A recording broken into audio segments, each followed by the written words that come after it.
Welcome to Sasi official. இந்தியாவிலேயே அதிக சம்பளம் வாங்கும் நடிகராக கமலஹாசன் வந்திருக்காரு. இப்போ நீங்கள் கேட்கலாம், தமிழ்நாட்டிலேயே விஜய் வந்து 250 கோடி வாங்குறாரு, ரஜினி சார் 180 200 கோடியை தாண்டிட்டாரு, ஹிந்தியில் ஷாருக்கான் சல்மான் கான்லாம் இருக்காங்க. அப்படி இருக்கும்போது கமலஹாசனை எப்படி சொல்லுவீங்க அப்படின்னு நீங்கள் கேட்கலாம். அதுக்கு உண்மையான ஒரு ரீசன் இருக்குது, அதை பற்றி பேச போகிறோம். அதுக்கப்புறமா இந்தியன் 3 என்ன ஆச்சுங்க, சங்கருடைய முடிவு என்ன, கமலஹாசனுடைய முடிவு என்ன, லைக்கா இப்போ ஒரு முடிவு எடுத்திருக்காங்க. இதை பற்றி தான் முழுக்க இந்த வீடியோவில் பேச போகிறோம். நீங்கள் சினிமா சார்ந்த அப்டேட்டுகள் தெரிஞ்சுக்கணும்னா நம்ம சேனலை சப்ஸ்கிரைப் பண்ணிட்டு வீடியோவை லைக் பண்ணிருங்க. இந்தியன் 3 என்ன ஆச்சு அப்படிங்கிறத பார்த்துருவோம். இந்தியன் 3யை பொறுத்த வரைக்கும் இப்போ அதை கைவிட போகிறதா ஒரு செய்தி வந்துகிட்டு இருக்கு. ஏன் அப்படின்னு கேட்டிங்கன்னா, அந்த படத்தை 35% வரைக்கும் எடுத்துட்டாங்க. ஆனால் அதுக்கப்புறம் இதை தொடரணும்னா பெரிய செலவுகள் இருக்குது, விஎஃப்எக்ஸ் அப்படின்னு நிறைய விஷயங்கள் இருக்கிறதுனால செலவு கைமீறி போயிட்டு இருக்கு. அது இல்லாமல் சங்கரை நம்பி இவ்வளோ பணத்தை இனிமேல் போடலாமா அப்படின்னு லைக்காக நினைக்க ஆரம்பிச்சிட்டாங்க. அதுக்கு காரணம் 2. முதல்ல ஒன்று பார்த்தீங்க அப்படின்னா, இந்தியன் 2வே வந்து மிகப்பெரிய தோல்வி ஆயிடுச்சு. இந்தியன் 1 மனசில் வச்சு எல்லாமே இந்தியன் 2 பார்க்க போனவங்களுக்கு மிகப்பெரிய ஒரு அதிருப்தி தான் கிடைச்சிச்சு இருந்தது. ஏன்னா அந்த அளவுக்கு படம் வந்து ரொம்ப மொக்கையாக இருந்தது. ஸ்க்ரீன் பிளே வந்து சொதப்பி இருந்தார், கிராஃபிக்ஸும் வந்து சரியாக எடுபடலை. அதுக்கப்புறம் கேம் சேஞ்சர்னு ராம் சரணை வச்சு தெலுங்குல ஒரு படம் பண்ணாரு, அதுவும் வந்து எதிர்பார்த்த அளவுக்கு போகல. இனிமேல் சங்கரை நம்பி பெரிய தொகையில் நம்மளால போட முடியாது அப்படிங்கிறத லைக்கா வந்து முடிவு எடுத்துட்டாங்க. இதே நேரத்தில் சங்கர் அவர்கள் தன்னுடைய கனவு படமா இருக்கிற வேல்பாரி ஸ்கிரிப்டை எடுத்துட்டாரு. அதில் ஃபோக்கஸ் பண்ணிக்கிட்டு இருக்கதா செய்தி வந்துட்டு இருக்கு.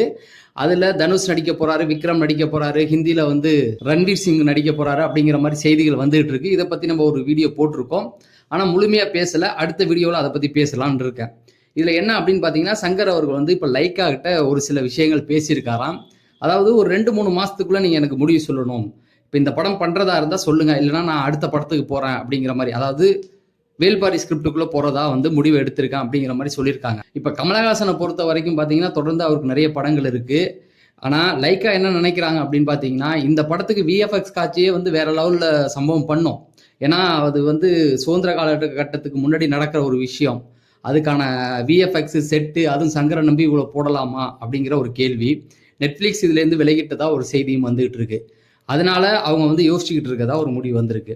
இந்த பக்கம் பார்த்தீங்கன்னா, கமலஹாசனை பொறுத்த வரைக்கும் நிறைய படங்கள் அவருக்கு வந்து இருக்கு. நான் முதல்ல உங்களுக்கு சொன்ன மாதிரி இந்தியாவிலேயே அதிக சம்பளம் வாங்கும் முதல் நடிகர் யார் அப்படின்னு பார்த்தீங்கன்னா கமலஹாசன் சொல்லியிருந்தேன். அது என்ன அப்படிங்கிறத பார்க்கலாம். கமலஹாசனுடைய லைனப்பில் இப்போ நிறைய படங்கள் போயிட்டு இருக்கு. முக்கியமாக அதிகமாக ரசிகர்கள் எதிர்பார்க்குற படம் எது அப்படின்னு பார்த்தீங்கன்னா, ரீயூனியன் தான். ரஜினி கமல் இவங்க 2 பேரும் நடிக்கிற ரீயூனியன். அதற்கு மிகப்பெரிய எதிர்பார்ப்பு இருக்குது. அதாவது தெலுங்குல வாரணாசிக்கு எந்த அளவுக்கு எதிர்பார்ப்பு ராஜமௌலியுடைய படத்துக்கு எதிர்பார்ப்பு இருக்கோ அந்த அளவுக்கான எதிர்பார்ப்பு இந்த படத்துக்கு இருக்கு அப்படின்னு சொல்லலாம். இதை பற்றின அப்டேட்டுகள் தொடர்ந்து வந்துகிட்டு இருக்கு. கடந்த இந்த போன வீடியோவுக்கு முன்னாடி வீடியோவில் வந்து அதில் பாலகிருஷ்ணா மம்முட்டி நடிக்க போறான்ற ஒரு செய்தி வந்துருது, அதை போட்டிருக்கேன். இந்த வீடியோட எண்ட் கார்டில் அது இருக்கும், அதை பார்த்து தெரிஞ்சுங்க. அதுக்கப்புறம் அன்பு அறிவு இயக்க போற படத்துல அவர் நடிக்க போறதா ஒரு செய்தி வந்துகிட்டு இருக்கு. அந்த படத்தை கல்கி 1 பார்த்தீங்கன்னா 1100 கோடி வரைக்கும் இது வரைக்கும் வசூல் பண்ணியிருக்கு. பிரபாஸோடைய லாஸ்ட் ஹிட் படம் அப்படின்னா அந்த படத்தை சொல்லலாம். அதுக்கப்புறம் எந்த படமும் வந்து பெரிய அளவில் பேசப்படலை. நாகி அஸ்வின் தான் வந்து டைரக்ட் பண்ணியிருந்தாரு. இதில் கமல் சார் வந்து சுப்ரீம் யாஸ்கின் அப்படிங்கிற ஒரு கேரக்டர்ல வந்து நடிச்சிருப்பாரு. இந்த ஃபர்ஸ்ட் பார்ட்ல ஒரு சின்ன ரோல்ல தான் அவர் பண்ணியிருப்பாரு. ஆனால் பார்ட் 2ல மிகப்பெரிய ரோல்ல அவர் பண்ண போறாரு, படம் ஃபுல்லாக வர போறாரு அப்படிங்கிற மாதிரி சொல்றாங்க. அதாவது புராணத்தையும் சயின்ஸையும் மிக்ஸ் பண்ணி இதை எடுக்கிறாங்க. கமல் சார் தான் வந்து பார்ட் 2ல மெயினாக இருக்க போறாரு. அதே போல் அமிதாப் பச்சனும் இருப்பாரு, அதில் எந்த மாற்று கருத்தும் கிடையாது. இந்த படத்துல வந்து ஒரு சின்ன பிரச்சனையும் இப்போ போயிட்டு இருக்கு. ஃபர்ஸ்ட் பார்ட்ல தீபிகா படுகோன் நடிச்சிருப்பாங்க, சுமதி அப்படிங்கிற ஒரு கேரக்டர்ல வந்து அவங்க நடிச்சிருப்பாங்க. இப்போ அந்த கேரக்டர்லாம் அவங்க நடிக்க போறதில்ல அப்படிங்கிற மாதிரி சொல்றாங்க. அவங்க விலகிட்டு தான் சொல்றாங்க. இப்போ அவங்களுக்கு பதிலாக அந்த கேரக்டர்ல வந்து சாய் பல்லவி நடிக்க வைக்கிறதுக்கான முயற்சிகள் நடந்துகிட்டு இருக்கு. இந்தியாவிலேயே அதிக சம்பளம் வாங்குறது வந்து கமல் சார் தான் சொல்லியிருந்தேன் இல்லையா, அது இந்த படத்துல தான். இந்த படத்துல அவர் வாங்கியிருக்க சம்பளம் எவ்வளோ அப்படின்னு பார்த்தீங்கன்னா 150 கோடி பேசியிருக்காங்க பார்ட் 2க்கு.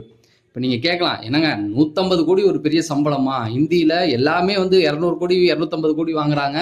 150 கோடி வாங்குறதுக்காக அவர் வந்து இந்தியாவிலேயே அதிக சம்பளம் வாங்குற முதல் நடிகர் நீங்கள் சொல்லுவீங்களான்னு கேட்கலாம். அதில் அவங்க கொடுத்துருக்க கால் ஷீட்டை நீங்கள் கனெக்ட் பண்ணி பார்த்தீங்கன்னா உங்களுக்கே புரியும். அதாவது இந்த படத்துக்கு கமல் சார் கொடுத்துருக்க கால் ஷீட் பார்ட் 2க்கு வெறும் 10 நாள் தானா. 10 நாளுக்கு 150 கோடி சம்பளம் பேசப்பட்டிருக்கு. இதை நீங்கள் மைண்டில் வச்சு பார்த்தீங்கன்னா இந்த மாதிரி எந்த நடிகருக்கும் சம்பளம் கொடுக்க மாட்டாங்க. எப்படி பார்த்தாலுமே இப்போ ஷாருக் கானாக இருக்கட்டும், சல்மான் கானாக இருக்கட்டும், இவங்கெல்லாம் வந்து ஒரு வருஷம் கால் ஷீட் கொடுக்கணும். விஜய் சார் வந்து ரெண்டு வருஷம் கால் ஷீட் கொடுக்கணும்.